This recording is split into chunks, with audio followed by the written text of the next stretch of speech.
আসসালামু আলাইকুম রহমতুল্লাহ। সুপ্রিয় শিক্ষার্থী বন্ধুরা, কেমন আছো তোমরা? আশা করি সকলেই ভালো আছো। বন্ধুরা, আবারও চলে আসলাম সম্পূর্ণ নতুন আরেকটি ভিডিও নিয়ে। আমাদের আজকের ভিডিওর এই টপিকে আমরা যশোর বোর্ড ২০২৪ এর রাইট ফর্ম ভার্বের প্রশ্নটি সলভ করব। তো বরাবরের মতো কোয়েশ্চেন সলভ করার শুরুতে আমরা রাইট ফর্ম ভার্বের বেসিক নিয়ে একটু আলাপ করে নিব।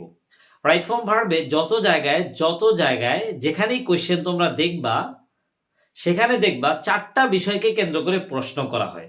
এই ৪টা বিষয় আমরা স্ক্রিন থেকে সরাসরি দেখে নিই চলো। নাম্বার 1 হচ্ছে ভয়েস, অর্থাৎ রাইট ফর্ম ভার্বের ক্ষেত্রে অ্যাক্টিভ নাকি প্যাসিভ এই বিষয়টা থেকে কোশ্চেন করা হতে পারে। নাম্বার 2 হচ্ছে টেন্স, এখানে টেন্স বলতে অ্যাক্টিভ এবং প্যাসিভ তার যত স্ট্রাকচার আছে সবগুলো স্ট্রাকচারকেই বোঝানো হয়েছে। নাম্বার 3 হচ্ছে নাম্বার, নাম্বার বলতে এখানে বোঝানো হয়েছে সাবজেক্টটা যদি সিঙ্গুলার হয় তাহলে ভার্বটা সিঙ্গুলার হবে, সাবজেক্টটা যদি প্লুরাল হয় তাহলে ভার্বটা প্লুরাল হবে। এটাকে বিভিন্ন ওয়ে সাবজেক্ট ভার্ব এগ্রিমেন্ট নামে আলাপ করা হয়। নাম্বার 4 হচ্ছে non finite verb. Non finite verb বলতে এখানে ইনফিনিটিভ, জেরান্ড, পার্টিসিপল এগুলাকে আসলে ইঙ্গিত করা হয়েছে। তো চলো এখন আমরা কোয়েশ্চেনটা সলভ করি।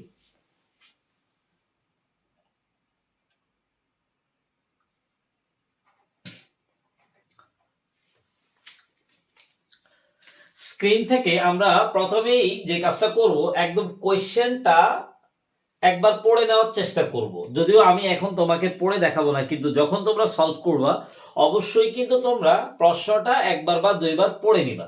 প্রশ্নটা পড়ে এটা আসলে কোন কালে আলাপ করা হয়েছে তা কিন্তু অনুমান করে নিবা। সেক্ষেত্রে তোমাদের টেন্স বোঝা খুবই সহজ হবে। তো চলো আমরা শুরু করি।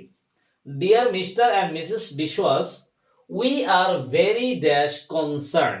এখানে আমরা দেখতে পাই শূন্যস্থানের আগে আর দেওয়া আছে। এখন আর কিন্তু এখানে মেইন ভার্ব।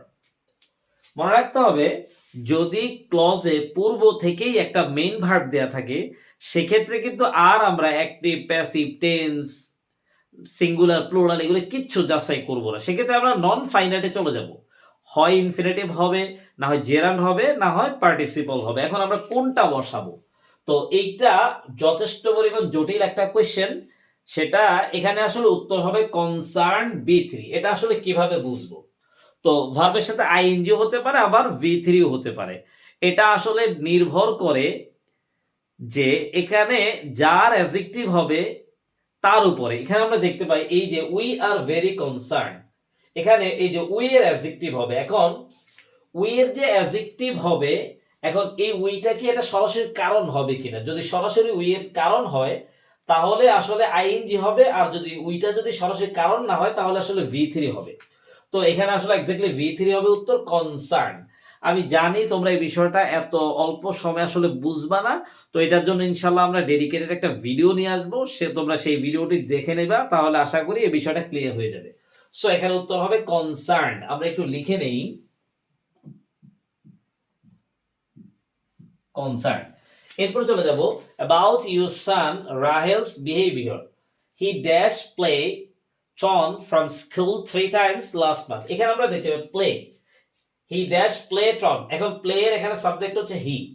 তো এখন প্লে মানে কি এখানে খেলা না, এখানে আসলে এক্স্যাক্টলি হবে মানে মানে করা। ওকে, তাহলে এখানে এইখন হি এই সাবজেক্টটা ভার্বের কাজ করতে পারে, জন্য এটা অ্যাক্টিভ হবে। এখন এটা কোন টেন্স হবে? এখানে আমরা দেখতে পাই বাক্যে কিন্তু ক্লু দেওয়া আছে, এই যে লাস্ট মান্থ। তো লাস্ট শব্দটা দ্বারা কিন্তু অতীত বোঝাচ্ছে, সো এখানে ফার্স্ট ইনডিফিনিট টেন্স হবে, অ্যাক্টিভ হবে, ফার্স্ট ইনডিফিনিট টেন্স হবে। এখন অ্যাক্টিভের ফার্স্ট ইনডিফিনিট টেন্সে ভার্বের 2 নাম্বার রূপটা বসে যায়, তাহলে প্লে 2 নাম্বার রূপ হচ্ছে প্লেড। সো এখানে উত্তর হবে প্লেড। এরপর আমরা চলে যাব, হি usually dash not concentrate on his lessons. এখানে আমরা দেখতে পাই ভার্ব হচ্ছে কনসেন্ট্রেট। কনসেন্ট্রেট মানে হচ্ছে মনোযোগ দেওয়া, হ্যাঁ। তো এখানে সাবজেক্ট হচ্ছে হি, তাহলে হি মানে হচ্ছে ওই যে যার কথা বলতেছে সে কনসেন্ট্রেট করতে পারে কিনা, মানুষ হিসেবে কিন্তু সে কনসেন্ট্রেট করতে পারে। সো এটা কিন্তু অ্যাক্টিভ হবে। এখন এটা কোন টেন্স হবে? তো এখানে দেখো ব্র্যাকেটে নট দেওয়া আছে, মনে রাখতে হবে যখনই দেখবা ব্র্যাকেটে নট আছে বেশিরভাগ ক্ষেত্রেই কিন্তু এখানে প্রেজেন্ট ইনডিফিনিট টেন্স অথবা ফার্স্ট ইনডিফিনিট টেন্স হবে। এটা কিন্তু কোনো রুলস না, এটা হচ্ছে তোমার বোর্ড কোয়েশ্চেন গুলো যখন অ্যানালাইসিস করা হয় তখন দেখা যায় বেশিরভাগ ক্ষেত্রেই নট দেওয়ার মানে হচ্ছে এখানে প্রেজেন্ট ইনডিফিনিট টেন্স অথবা ফার্স্ট ইনডিফিনিট টেন্সকে ইঙ্গিত করা। তো এখানে আমরা কি উত্তর করব? এখানে দেখি আমরা ইউজুয়ালি আছে, ইউজুয়ালি থাকলে কিন্তু প্রেজেন্ট ইনডিফিনিট টেন্স হয়, তাহলে আমরা বললাম অ্যাক্টিভ হবে, প্রেজেন্ট ইনডিফিনিট টেন্স হবে। এরপর আমরা দেখি সাবজেক্টটা কিন্তু হি আছে, আর সাবজেক্ট হি, দ্যাট মিন্স হচ্ছে এটা সিঙ্গুলার, তাহলে active present indefinite tense singular, আর এখানে কিন্তু নাবোধক আছে। এখন প্রেজেন্ট ইনডিফিনিট টেন্সকে যখন আমরা নাবোধক করব তখন সেখানে কিন্তু আমাদের ডু নট অথবা ডাজ নট ব্যবহার করতে হবে এবং তারপরে ভি1 দিব। এখন এখানে কি আমরা ডু নট দিব নাকি ডাজ নট দিব? যেহেতু সাবজেক্টটা থার্ড পারসন সিঙ্গুলার এই জন্য কিন্তু আমরা ডাজ নট দিব। সো এখানে উত্তর হবে does not concentrate, does not concentrate. ওকে, এরপরে চলে যাব আমরা, he does not seem to understand text and never dash ask any question. তো এখানে আমরা দেখতে পাই and এর পরে যে ভার্বটা আছে ask, এটা শূন্যস্থান আছে, তাহলে আমরা আগেও বলেছি এখনো বলি and এর আগে পরে কিন্তু সেম হবে। তাহলে and এর পরে কিন্তু একটা ভার্ব হচ্ছে ask, তাহলে and এর আগের ভার্বটাতে আমরা চলে যাব। তো এখানে এক্স্যাক্টলি উত্তর কোনটা হবে? তো এন্ড এর আগে এখানে আর একটা প্রবলেম আছে, এন্ড এর আগে দেখো ভার্ব আছে দুইটা। Okay, he does not seem to understand text, টেক্সটটা বুঝে না, and never ask any question, এবং কোনো কোয়েশ্চেন করে না। এখন এটাতে আমরা কি দিব? He does not seem to understand text and ask any question, আমরা এখানে ডাইরেক্টলি আস্ক প্রেজেন্ট ভার্বের এক নাম্বার রূপ দিয়ে দিব, তাহলে কিন্তু আমাদের উত্তর হয়ে গেছে। ওকে, এখন ভার্বের এক নাম্বার লিখ দেব, ঠিক আছে। এখন সমস্যা হচ্ছে এখানে আমরা দেখি দুইটা ভার্ব আছে, সেটার সাথে একটু প্যাচ লেগে যাবে, এটা একটু ছুটাই দিই। দেখো does not seem to understand, মনে হয় যেন সে কোনো প্রশ্ন বুঝে না। হ্যাঁ, তো এখানে এই যে টু আন্ডারস্ট্যান্ড এর সাথে যদি মিলাই তাহলে কিন্তু এটা ইনফিনিটিভ হবে, সেক্ষেত্রে টু আস্ক বলা উচিত। আবার ডাজ নট সিম এর সাথে বললে কিন্তু হি এর অনুযায়ী আস্ক এস লাগবে। হ্যাঁ, তাহলে প্রেজেন্ট ইনডিফিনিট টেন্স। এখন এখানে উত্তর হবে কি? কোনটার সাথে মিলাবো? আসলে টু আন্ডারস্ট্যান্ড এর সাথে মিলাবো না, মিলাবো হচ্ছে ডাজ নট সিম। এটা নির্ভর করবে অর্থের সাথে। আমি কথাটা আবারও বলছি, আমরা জানি এন্ড এর আগে পরে কিন্তু সেম হয়, কিন্তু অনেক সময় দেখা যাবে এন্ড এর আগে পরে যেখানে শূন্যস্থানটা দেওয়া আছে তার উভয় উল্টা পাশে কিন্তু দুইটা ভার্ব দেওয়া আছে, সেই ক্ষেত্রে একটা মেইন ভার্ব হবে আর একটা নন ফাইনাইট হবে। তুমি কোনটার সাথে মিলাবা? যে কোনোটার সাথে মিলাইতে পারো, অর্থ যেদিকে যাবে সেদিকে যাবে। হ্যাঁ, তো এখানে আসলে আমরা ওই যে ডাজ নট সিম এর সাথে মিলাবো, এই জন্য এখানে উত্তর হবে আস্ক। হ্যাঁ, ওকে, এরপর আমরা চলে যাব, the only time he dash show any initiative is in dash make excuse for not dash to have dash to his homework. এখানে আমরা দেখতে পাই the only time he dash show, এই শো এর সাবজেক্ট হচ্ছে হি, তাহলে he show any initiative, say any initiative কোনো উদ্যোগ বা কোনো উদ্দীপনা সে দেখাইছে কিনা, হ্যাঁ সে দেখাইতে পারে, সো এটা অ্যাক্টিভ হবে। এখন এটা কোন টেন্স হবে? the only time he show any initiative is in dash make excuse, বলতেছে যে এক্সকিউজ দেখাইতে গিয়ে সে আসলে উদ্দীপনা দেখায়, এটা কিন্তু সে একবার করে না, এটা সব সময় করে। সো এখানে প্রেজেন্ট ইনডিফিনিট টেন্স হবে, অ্যাক্টিভ হবে, প্রেজেন্ট ইনডিফিনিট টেন্স হবে। এবার এটা সিঙ্গুলার নাকি প্লুরাল? আমরা দেখতে পাই এখানে সাবজেক্টটা সিঙ্গুলার আছে, সো এখানে উত্তর হবে ভার্বের সাথে এস অথবা ইএস, তাহলে এখানে উত্তর হবে S H O W S, shows. Okay, তো আমি আবার একটু বলে নিচ্ছি, যখন তোমরা রাইট ফর্ম ভার্ব সলভ করবা টেন্সের ক্ষেত্রে কিন্তু বেশিরভাগ জায়গায় কোনো রুলস পাবা না, সেক্ষেত্রে তোমরা অর্থের মাধ্যমে টেন্স যাচাই করতে হবে, হয় প্রেজেন্ট ইনডিফিনিট টেন্স দিবা, না হয় ফার্স্ট ইনডিফিনিট টেন্স দিবা বেশিরভাগ ক্ষেত্রে। Okay, any initiative is in dash make excuse for not dash to have, এখানে আমরা দেখতে পাই মেক ভার্বটার আগে ইন আছে, এটা কিন্তু একটা প্রেপোজিশন, আর আমরা জানি টু ছাড়া অন্য যে কোনো প্রেপোজিশন থাকলে কিন্তু ভার্বের সাথে আইএনজি লেগে যায়, সো মেকের এখানে উত্তর হবে making.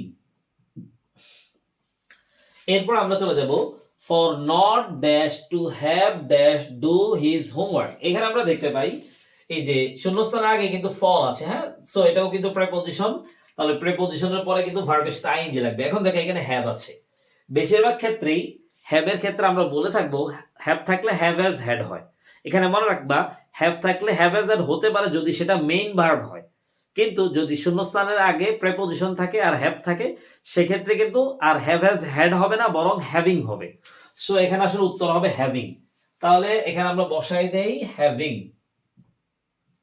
For not having dash do his homework, এখন ডু কি হবে? তো হ্যাভিংটার পরে আমরা একটু স্ট্রাকচার পড়ে নিই। পারফেক্ট পার্টিসিপল আমরা দেখি having plus V3, having plus V3, so এখানে কিন্তু পারফেক্ট পার্টিসিপল হিসেবে হ্যাভিং প্লাস বি3 উত্তর হবে, এখানে উত্তর হবে ডান।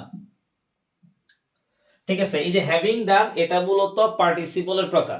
পার্টিসিপল কিন্তু তিন প্রকার, প্রেজেন্ট পার্টিসিপল, ফার্স্ট পার্টিসিপল আর হচ্ছে কি পারফেক্ট পার্টিসিপল। পারফেক্ট পার্টিসিপলের স্ট্রাকচার হচ্ছে having plus B three. So শূন্যস্থানে প্রথম শূন্যস্থানে হ্যাভিং বসে, তারপরে কিন্তু আমরা দেখতে পাই যে ডু এর জায়গায় এখানে আমরা ভি থ্রি দিয়েছি ডান।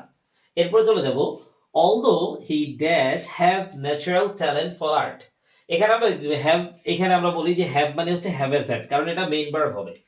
এখন এখানে হ্যাভ এস হবে নাকি হ্যাড হবে? হ্যাভ এস হলে হবে প্রেজেন্ট আর হ্যাড হলে হবে ফার্স্ট। এখানে আমরা দেখি এটা কোন টেন্স হবে। যদিও he dash have natural talent, তার ট্যালেন্ট আছে, ট্যালেন্টটা কিন্তু এমন না যে আগে ছিল এখন নাই, এটা এখনো আছে। দ্যাট মিন্স হচ্ছে প্রেজেন্ট হবে হ্যাভ অথবা হ্যাজ।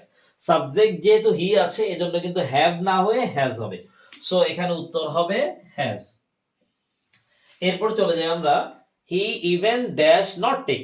এই যে দো অলদো এইগুলার উভয় ক্লজে সাধারণত একই টেন্স হয়। সো এখানে he even dash not take, সে নেয় না এনি ইন্টারেস্ট, কোনো আগ্রহ দেখায় না আর কি। হ্যাঁ, সো এটা কিন্তু আমরা প্রেজেন্ট ইনডিফিনিট টেন্সে রাখবো। আর হি মানে ওই সে, দ্যাট মিন্স হচ্ছে রাহেল। তো রাহেল যেহেতু এখানে কাজটা করতে পারে জন্য এটা অ্যাক্টিভ হবে, প্রেজেন্ট ইনডিফিনিট টেন্স হবে। আর ব্র্যাকেটে নট আছে, দ্যাট মিন্স হচ্ছে ডু নট অথবা ডাজ নট আনতে হবে। এখন সাবজেক্ট যেহেতু হি, এই জন্য আমরা ডাজ নট নিয়ে আসবো। তাহলে ডাজ নট এর পরে কিন্তু সবসময় ভি ওয়ান বসবে। সো এখানে উত্তর হবে ডাজ নট টেক। ওকে, এরপরে আমরা চলে যাব দিস ইজ ড্যাশ ডিসঅ্যাপয়েন্ট। এখানে দেখতে পারি এই যে শূন্যস্থানটা আছে এটা আর একদম উপরে যে শূন্যস্থানটা আছে একই টাইপের। দেখো এখানে শূন্যস্থানে পড়বে কিন্তু আর অক্সিলারি ভার্ব, এটা মেইন ভার্ব হয়ে গেছিল, এটা কিন্তু আছে। এখানেও দেখো দিস ইজ দ্যাট, এখানেও ইজটা মেইন ভার্ব হয়ে গেছে। এখন উপরে আমরা ভি3 বসাইছি, কিন্তু এখানে আসলে আমরা ভার্বের সাথে আইএনজি বসাবো অ্যাডজেক্টিভ হিসেবে, যেটা কিনা প্রেজেন্ট পার্টিসিপলের কাজ করে। এটা আমরা কিভাবে বুঝবো? এই যে দেখি এখানে দিস ইজ ড্যাশ ডিসঅ্যাপয়েন্ট, এই যে সে কোনো আগ্রহ দেখায় না, এটাই কিন্তু হতাশাজনক। তার মানে আমার ভিতরে যে হতাশাটা আসবে, এই হতাশাটার কারণ কিন্তু তার আগ্রহ না দেখানোটা। অর্থাৎ তার আগ্রহ না দেখানোর বিষয়টা এখানে কারণ, আর কারণ বুঝালে কিন্তু সাধারণত সেখানে ভার্বের সাথে আইএনজি হয়। সো এখানে আসলে উত্তর হবে ডিসঅ্যাপয়েন্টিং। আমরা এখানে একটু লিখে দিচ্ছি ডিসঅ্যাপয়েন্টিং। ওকে, এরপর চলে যাই আমরা because even last year he dash be attentive in his studies. কারণ even last year he dash be, be আছে, বি থাকলে অ্যামিজার ওয়াজার হয়। এখন এখানে কি হবে, অ্যামিজার হবে নাকি ওয়াজার হবে? এখানে কিন্তু ক্লু আছে। আমরা দেখি এখানে লাস্ট ইয়ার আছে, সো এখানে লাস্ট থাকার মানে হচ্ছে ফার্স্ট হবে, দ্যাট মিন্স হচ্ছে ওয়াজ অথবা ওয়্যার হবে। এখন সাবজেক্ট যেহেতু হি আছে এই জন্য এখানে কি হবে, ওয়াজ। সো এখানে উত্তর হবে was. He was attentive in his studies, we hoped he dash win scholarship. এখানে আমরা দেখতে পাই উই হোপড, এখানে একটা ক্লজ আছে উই হোপড, তারপরে আরো একটা ক্লজ আছে হি ড্যাশ উইন স্কলারশিপ। কিন্তু দেখো এখানে ক্লজ মার্কার নেই, এখানে ক্লজ মার্কারটাকে ফেলে দেওয়া হয়েছে। তাহলে হি ড্যাশ উইন, এখানে দেখো এই যে উইন এর সাবজেক্ট হচ্ছে হি, সো হি কিন্তু উইনের কাজটা করতে পারে। সো এটা কিন্তু অ্যাক্টিভ হবে। এখন এটা কোন টেন্স হবে?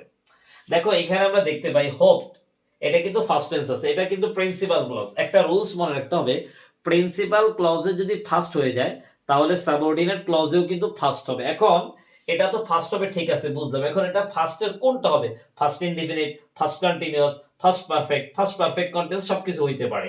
ইভেন আমরা মডাল ভার্ব উডও বসাইতে পারবো। তাহলে সেটা আমরা কিভাবে বুঝবো? আমরা দেখি যে উই হোপ, আমরা আশা করেছিলাম হি ড্যাশ উইন স্কলারশিপ, সে স্কলারশিপ জিতবে। তার মানে আমরা আশা করেছিলাম সে স্কলারশিপ জিতবে। এখন দেখো এমন একটা ভাব মনে হচ্ছে না যে এটা অতীতের অর্থ, মানে অতীত হইলো, এটা কিন্তু ফিউচারের অর্থ আসছে। এখন যদি এমন হয় কোনো জায়গায় অতীতে বুঝায় আবার পাশাপাশি এটাও বোঝায় যে এটা ফিউচার হবে, তখন সেখানে আসলে আমরা উড ব্যবহার করব। সো এখানে আসলে উত্তর হবে উড উইন, উড উইন। তো বন্ধুরা, আশা করি তোমরা যশোর বোর্ড 2024-এর কোয়েশ্চেনটা বুঝতে পেরেছো। যদি তোমাদের বুঝতে কোথাও অসুবিধা হয়ে থাকে তাহলে অবশ্যই তোমরা কমেন্টে জানাবা, আমরা সেখানে রিপ্লাই দেওয়ার চেষ্টা করব। পরবর্তী ভিডিও নিয়ে আবারও চলে আসবো। ততক্ষণ পর্যন্ত তোমরা ভালো থাকবে। আসসালামু আলাইকুম ওয়া রাহমাতুল্লাহি ওয়া বারাকাতুহু।